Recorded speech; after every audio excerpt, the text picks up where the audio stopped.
Hey, what's up? What's happening? Welcome to So Much Pain. I totally don't know what episode we on. I will look forward to having an assistant that will tell me the episode numbers. But anywho, I'm Forrest, also known as Les. Forrest is the artist name. Les is the birth name.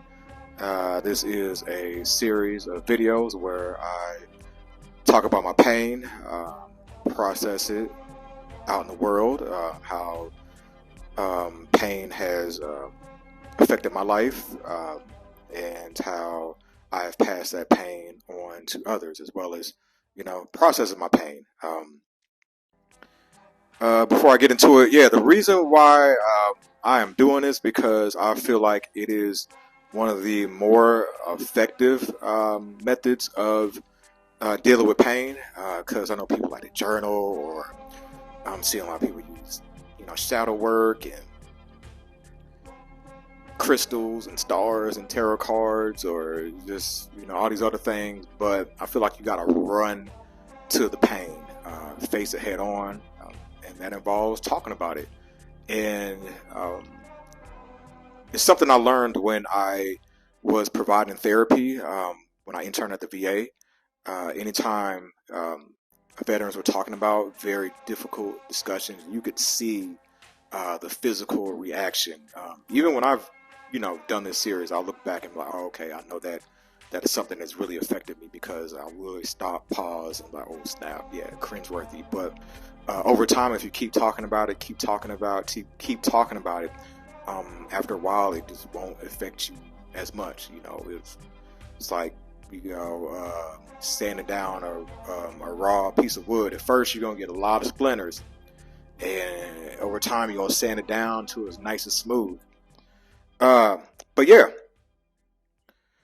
in the previous episode, gave a little bit of backstory with my relationship with my ex-wife, the mother of my two children. I feel like I need to give a backstory because to help people understand, just give a timeline of events of how things went, and then also too, maybe one day my kids will see this and they can, one, see that I'm human, and two, see that there was a genuine love for their mother, because all they saw was bullshit. A lot of that love happened before my son was born, and then life took over, and I didn't feel like I didn't have a lot of support in trying to carry the weight of a wife and then two kids. That could be a lot. That could be a lot for anybody, but definitely for a man. It's a lot of weight to carry, especially since I was making $9 at a time. But go ahead and go back. Stopped off talking about I had a job at Dave & Buster's. It was the job that I had after I flunked out of college. I went to the University of Missouri Columbia, Mizzou, as other people know it, and I ended up flunking out. That first, I only lasted a semester. I was not prepared for college. I wasn't prepared for the real world. Came back home. I felt like a failure. My mom really didn't help that. I know I let her down because my parents made a lot of sacrifices for me, and I was up there, I was doing my own thing, not going to class. Spent a lot of time downloading music, and a lot of time talking to my baby mama. So when I came home, we resumed where we left off, and I was, I would get up early as hell, take my dad to work. He worked for Ford Motor Company. And then I would go to class, and then I would go down to the city. I stayed out in North County, St. Louis, and I drove all the way to the north side, where my baby mama was going to school at Rankin Tech, because she was going there for auto collision repair. And then we would hang out, and then I would head back to pick up my pops. And yet every time I was late, or I think one time I even brought her with me.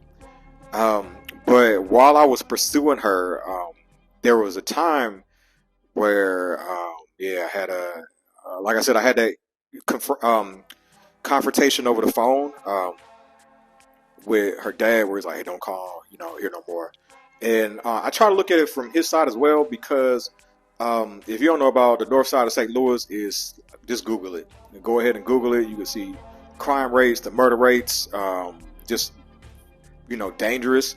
When you're from there, you're like, all right, we're just used to this. But if you ain't, you're like, oh snap. And but just having all those girls and raising daughters, being very protective, and like, who is this Negro trying to holler at my daughter? And so, there was a lot of sneaking around. And we used to, I would go pick her up from school, and we would go to like Forest Park and go make out. Man, I remember there was a time when we was in the back seat backing out, and there was this freaking peeping Tom posted up, looking. It was like, oh snap, having to move. And from what I knew, she was a virgin when we met, and I tried to have sex in the car, and her vagina was like, nah, homie, this is not where this is gonna go down, because it would not let me in. It was tight. It was like trying to get into Fort Knox. And so we came up. Oh, even before, was this before or after? Oh, there we go. So we had the bright idea of to go to her place. In that window in between her family, getting home, her sisters or brothers, her mom, her dad, and found that window of time. And the first time we ever had sex, when I took her virginity, was in her bed, in her room. And it was funny, our first sexual experiences, because the first time she gave me head, I had a condom on it. I was like, yeah, this ain't it. But she wasn't as experienced as me. Leading up to her, I had already had sex with two other young ladies. Yeah, she wasn't a fan of that. But hey, it was what it was. So after we had sex for that first time, I was hooked. Pussy felt like heroin. Shout out to my baby mama if you're watching this. Love you, baby. That was good. Fire. Woo! Yeah. And so of course I want to do it all the time. But yeah, still had to sneak. And then the second time we went back there, and that's where we fucked up. We were about to do it, and then we heard the door open. It was like, oh, fuck. Her dad ended up getting home earlier than expected. You know what? I am jumping ahead of the story. Even before then, I pulled up to her place, and I think I was like, I think she was I don't know if she was home, not at home. And I was knocking on the door because, I'm thinking, I could just do this anywhere. And I had noticed a big old black dude walking around. And but my situational awareness wasn't what it is now after 7 years in the Army. And so, when I knocked on the door, ended up being her father. He was an older black dude. He was all like, he was like, hey, what you doing on my door? And I was like, looking for Mickey. And next thing I know, it turned violent, man. He grabbed me, and I had my dad's leather coat on, and he grabbed me like right around my neck and pushed me up against the fence. And I was shook. I might have peed on myself. But yeah, I was shook, and he was like, don't ever come around here anymore. And I'm taking a tear in my in the coat, and I'm going back home and lying. My dad was like, how did my coat get tore? And I ended up lying to him. I forgot what lie I told him. I really didn't have that type of relationship with my parents, especially my dad, where I could be honest and be like, hey, this is what I'm going through. This is what I'm dealing with. I feel like it's important to have that type of relationship with your kids so you can like put them on game. Not try to like tell them what not to do, but tell them like, hey, if you do this, this could happen. And like, yeah, after the age of 18, your parenting days are over. Your job is to be a coach and a mentor. Um, putting your kids on game about life and the things you experience. But yeah, fast forward to us trying to get it on, and her dad coming home early, and I was like, oh shit. And so she was like, hey, go. Her sister's room was right next door. I tried to hide under the bed. She tried to go down and run interference, but yeah, he knew something was going on. He came upstairs and he knew exactly where to find me, and dragged me out. All I felt was hands and feet. Man, I was so scared, man, because at that time I was 19, 19, and I was maybe about 130 pounds, soaking wet, 130 to 130, 140 pounds, and yeah, it was not good. He ended up handcuffing me to the point where it was like cutting off the circulation in my wrist. Even worse than the cop that handcuffed me the first time I got arrested. And jerked me down the steps and had me in his living room. And he was like, I'm gonna call the cops on you for trespassing. And yeah, I was down there crying. She was crying like, please, Daddy, I'm sorry, all that. And so, man, I wish I had some video footage about how everything went down with that. But somehow, like, my grandma got called, or I don't know if my parent, but just the police got called, and yeah, he ended up talking to my grandma. She was pleading, hey, not like my grandma's a G, so she was all calm with it, but she was like, trying to explain, stuff like that. He's a kid, all that, yada yada yada, but he wasn't trying to hear it, and police came, and fortunate enough for me, my dad's best friend, I call him my uncle. He was on the force, and he was able to come down and defuse the situation. Police pulled up as well. I got uncuffed, and just it was like, hey, just don't y'all leave each other alone. And I'll never forget the look that Mickey had on her face as she was leaving to go to school. Like, we had to make this eye contact, and I guess she was like, under my voice, she was like, I'm sorry. And I thought, after that, I thought that was gonna be the end of it. And yeah, cause like her dad was not trying to have, wasn't even trying to have us deal with each other. I remember I tried to write her letters, and she wasn't getting them. I'm pretty sure he took them and did something with them. But I think one day she ended up calling me.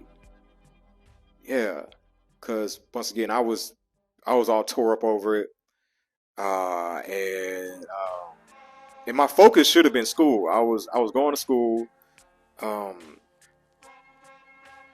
I working at that time? I might have had I had a job at Dave and Buster's. The timeline is getting blurry. But yeah, I was in school. I think I was working. I was going to school. And yeah, I think after the summer is when I had that job at Dave and Buster's. But yeah, she ended up calling me. You know what? Let me not try to wrap my brain around the timeline. But she ended up calling me, and she moved out. Ended up staying with a family friend who lived on the south side of St. Louis. And okay, all right, so that makes sense now. I had a job at Dave and Buster's, and so that's how I was getting my money. And I think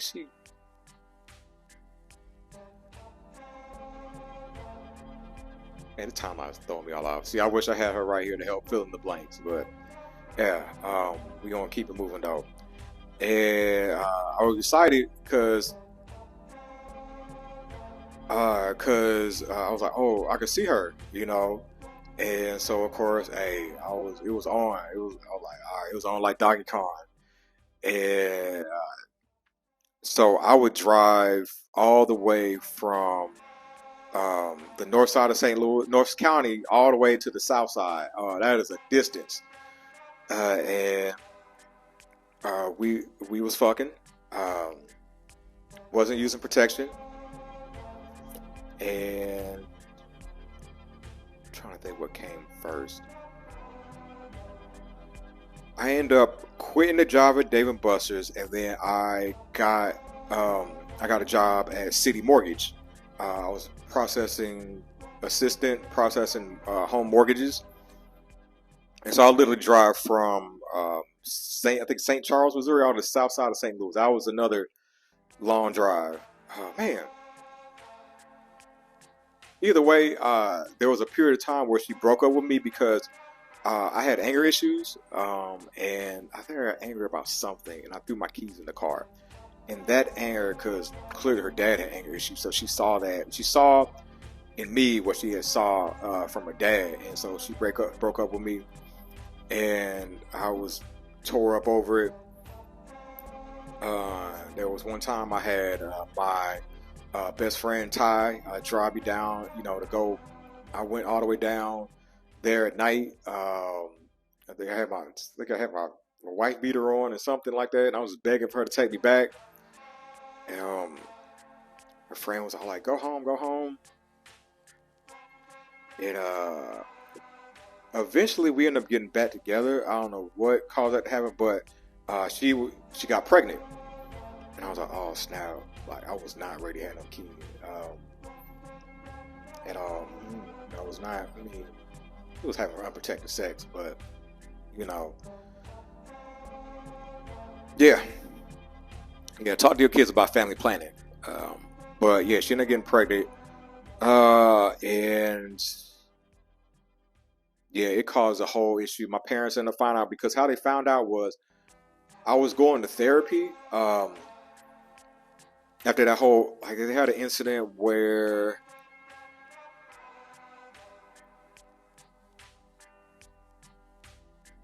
yeah, I think that night, yeah, when I tried to get back with Mickey, and I'm not coming home. My mom was not happy about it, and she was like, "Well, what's going on with all this?" And so this was my first introduction to therapy.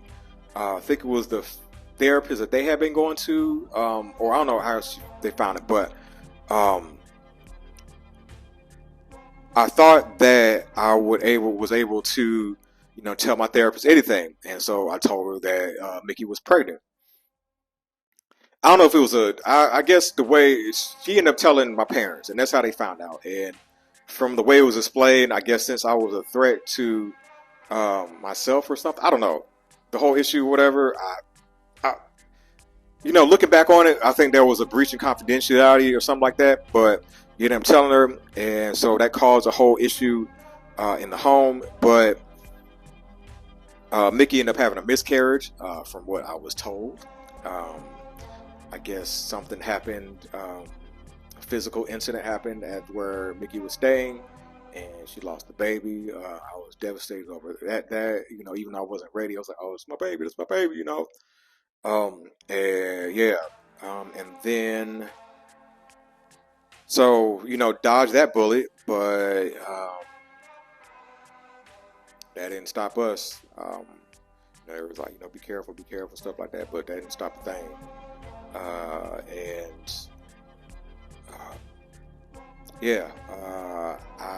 My parents and my brother went on vacation one summer, the summer of 2001, and so I had Mickey staying out with me the whole time. It was dope because we played family, we played house, and without all the house responsibilities. And so my son was conceived. She ended up getting pregnant again. And so I go ahead and stop right there. As I said before, this has been an episode of So Much Pain, where I process my pain out in the world. We're going to close out with a prayer. Heavenly Father, we just come today to thank you for your grace, your mercy, your wisdom, your protection. Thank you for this platform that has allowed me to process my pain. Thank you for using me as a vessel. Once again, just thank you for allowing me to discuss these things and not forcing you on people. But hey, if folks want to learn more about you, go ahead and send them my way. Guide, protect, and lead us as we go during our journey. Protect us from all hurt, harm, and danger on the streets. And just thank you for being the same yesterday, today, and tomorrow. In your name, pray, amen. So go ahead, if you got any prayer requests, go ahead and shoot them over to BrothazNeedTherapy.org. I had to change the name because I ended up losing, the original domain. Money. You could go on the website, send a prayer request, or if you need help with finding therapeutic services, whether it's traditional or non-traditional, I do need to sit down and work on a list of traditional and non-traditional therapy options, whether it's yoga, art therapy, or a traditional therapist.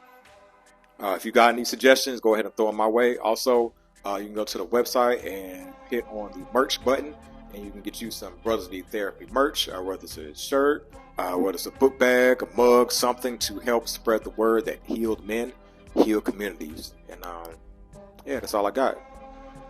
Till the next episode, y'all be great. I'm out.